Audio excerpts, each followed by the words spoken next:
کیا آپ نے کبھی سوچا ہے کہ آپ کے پڑوس میں رہنے والا انسان جو سارا دن خاموش رہتا ہے اپنے اندر کتنا بڑا طوفان چھپائے بیٹھا ہو سکتا ہے؟ ہم انہیں صرف پڑوسی سمجھتے ہیں، لیکن کبھی کبھی ان کی خاموشی کے پیچھے ایسی داستان ہوتی ہے جو پتھر دل انسان کو بھی رلا دے۔ آج میں آپ کو اپنی پڑوس میں رہنے والی ایک ایسی ہی آنٹی کی کہانی سنانے جا رہی ہوں جنہیں سب خاموش دیوار کہتے تھے، لیکن جب ان کی زندگی کا وہ راز کھلا تو پورے محلے کے پیروں تلے سے زمین نکل گئی۔ ایک ایسی ماں کی کہانی جس نے اپنا سب کچھ لٹا دیا، مگر بدلے میں اسے کیا ملا؟ جب میں اپنے نئے گھر میں شفٹ ہوئی، پڑوس والا گھر بہت خاموش اور پرانا تھا۔ وہاں ایک بزرگ خاتون رہتی تھیں جنہیں سب بڑی آنٹی کہتے تھے۔ پہلی بار انہیں تب دیکھا جب وہ اپنے صحن میں سوکھے پتے صاف کر رہی تھی۔ ان کی نظریں جھکی ہوئی تھیں، مگر ان کے چہرے پر ایک عجیب سا نور تھا۔ میں نے نوٹس کیا کہ آنٹی کے گھر میں کبھی بھی کوئی نہیں آتا تھا، نہ کوئی رشتہ دار، نہ کوئی دوست۔ وہ سارا دن اکیلی رہتی تھی۔ میں نے ایک دن انہیں سلام کیا۔ انہوں نے سر اٹھا کر دیکھا اور بس ہلکی سی مسکراہٹ دی، مگر ان کی آنکھوں میں ایک گہرا دکھ تھا جو مجھ سے چھپ نہ سکا۔ ایک دن آنٹی گلی میں گر گئی۔ میں بھاگ کر گئی اور انہیں اٹھایا۔ ان کے ہاتھ بہت ٹھنڈے تھے۔ میں نے انہیں ان کے گھر تک چھوڑا اور ان کو چارپائی پہ بٹھایا۔ انہوں نے تھرے ہوئے ہاتھوں سے مجھے پانی پلایا۔ آنٹی کے کمرے کی دیوار پر ایک پرانی تصویر لگی ہوئی تھی جس میں ایک چھوٹا بچہ مسکرا رہا تھا۔ میں نے پوچھا، آنٹی یہ کون ہے؟ انہوں نے تصویر کو ایسے دیکھا اور پھر اس کے بعد مسکرائی، مگر جواب نہیں دیا اور بات بدل دی۔ آنٹی ہر روز صبح 5 بجے پرندوں کو دانہ ڈالتی تھی۔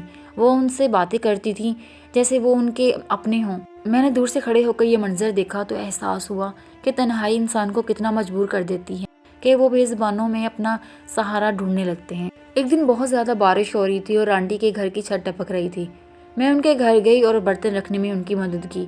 اس دن انہوں نے بتایا کہ یہ گھر ان کے شوہر نے اپنے ہاتھوں سے بنایا تھا، بہت محنت کر کے، اس لیے وہ اسے چھوڑ کر کہیں بھی نہیں جانا چاہتی۔ آنٹی نے بتایا کہ ان کا ایک بیٹا تھا زریاب، جو کافی منتوں مرادوں کے بعد پیدا ہوا۔ وہ اس سے بہت زیادہ لاڈ پیار کرتی تھی اور انہوں نے بتایا کہ کیسے وہ اس کی ہر فرمائش پوری کرتی تھی، چاہے خود کتنی ہی تکلیف میں ہوں، لیکن اپنے بیٹے کو کبھی دکھ نہیں دیا، ہمیشہ اس کی ہر فرمائش پوری کی، اس کا خیال رکھا۔ آنٹی نے بتایا کہ جب ان کے شوہر کی وفات ہوئی تو اس کے بعد انہوں نے کس طرح سے اپنے بیٹے کو پالا، کس طرح سے پڑھایا لکھایا، لیکن جیسے ہی ان کا بیٹا جوان ہوا تو اس کے تیور ہی بدل گئے۔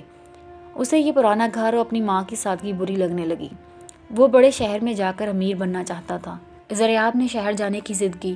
آنٹی نے اپنی عمر بھر کی جتنی بھی جمع پونجی تھی اس کے ہاتھ میں رکھ دی تاکہ وہ ایک کامیاب انسان بن سکے، کیونکہ آنٹی کے لیے اپنا بیٹا ہی سب کچھ تھا۔ وہ چلا گیا اور شروع میں فون کرتا رہا، مگر پھر ایک دم سے خاموشی چھا گئی۔ اس نے اپنی ماں کو فون کرنا بھی بند کر دیا اور پلٹ کر ایک دفعہ بھی نہیں دیکھا۔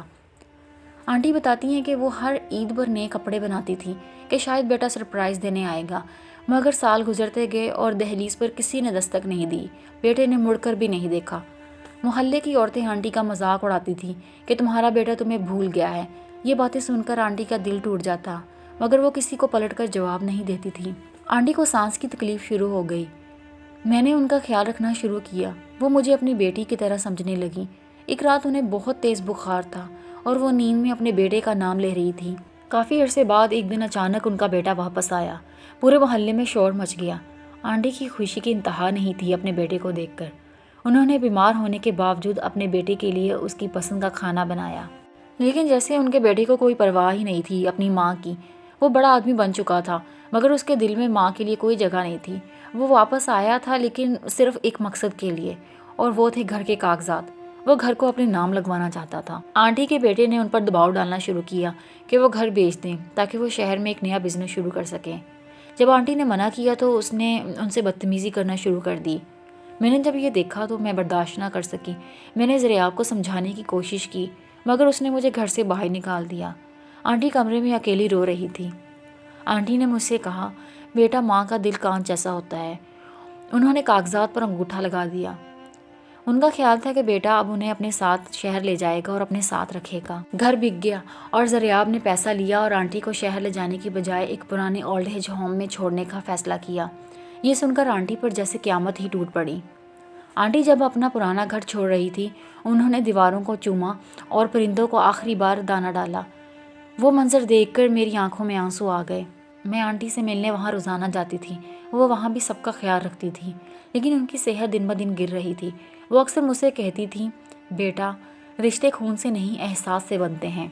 ذریعہ نے جو بزنس سٹارٹ کیا تھا اس میں اسے بہت زیادہ نقصان ہوا اور اس کا بزنس فلوپ ہو گیا اور اس کی اپنی بیوی نے اسے گھر سے نکال دیا۔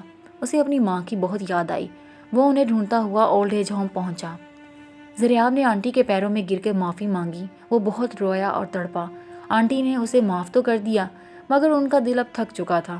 انہوں نے کہا، بیٹا میں نے تمہیں ہمیشہ معاف کیا ہے۔ آنٹی کی طبیعت اچانک بڑھ گئی۔ ان کو خون کی الٹیاں آنے لگیں۔ انہوں نے مجھ سے کہا کہ بیٹا میرے بیٹے کا خیال رکھنا۔ میرا بیٹا جو ہے وہ بالکل نادان ہے، اس کا خیال رکھنا، یہ برا نہیں ہے، بس بھٹک گیا تھا۔ آنٹی اس دنیا سے رخصت ہو گئی۔ ان کے چہرے پر وہی پرسکون مسکراہٹ تھی جو میں نے پہلی ملاقات میں دیکھی تھی۔ ان کے جنازے میں پورا محلہ شامل تھا اور سب بہت رو رہے تھے۔ اس کہانی کا مقصد صرف رونا یا رلانا نہیں ہے، بلکہ اس کا اصل مقصد ہمارے معاشرے کی ایک بہت بڑی برائی کی طرف اشارہ کرنا ہے۔ ہمارے دین میں پڑوسی کا مرتبہ بہت بلند ہے۔ کبھی یہ مت سوچیں کہ پڑوسی صرف وہی ہے جو ساتھ والے گھر میں رہتا ہے۔ پڑوسی وہ ہے جس کا دکھ اور بھوک کی خبر رکھنا آپ پر فرض ہے۔ انسان روٹی کے بغیر تو کچھ دن رہ سکتا ہے مگر احساس اور گفتگو کے بغیر وہ اندر سے مر جاتا ہے۔ بزرگان دین کہتے ہیں کہ کسی بزرگ کی تنہائی بانٹنا نفل عبادت سے کم نہیں۔ دنیا میں ہر چیز کا نعم البدل تو مل سکتا ہے مگر ماں کا کوئی نعم البدل نہیں۔ جو اولاد ماں کو بوجھ سمجھتی ہے وہ دراصل اپنی جنت کو ٹھوکر مارتی ہے۔ آج ہی اپنے پڑوس میں دیکھیں کہ شاید کوئی خالی برتن لے کر آپ کی دستک کا منتظر ہو۔ انہیں نمک یا چینی نہیں بلکہ آپ کے 2 میٹھے بول چاہیے ہوں۔ خدا نہ کرے کہ ہمیں بھی تب احساس ہو جب بہت دیر ہو چکی ہو۔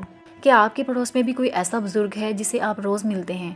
اگر ہے تو مجھے کامنٹ باکس میں ان کا نام یا ان کی کوئی اچھی بات ضرور بتائیں۔ اگر اس کہانی نے آپ کے دل کو چھوا ہے تو اسے اپنے دوستوں کے ساتھ ضرور شیئر کریں تاکہ کوئی اور ماں اکیلی نہ رہے۔ اسی طرح کی اور سٹوری سننے کے لیے میرے ساتھ جڑے رہیں، اور اگر سٹوری پسند آئی ہے تو ویڈیو کو لائک کر دیں اور چینل کو سبسکرائب کرنا مت بھولیں۔ اللہ حافظ۔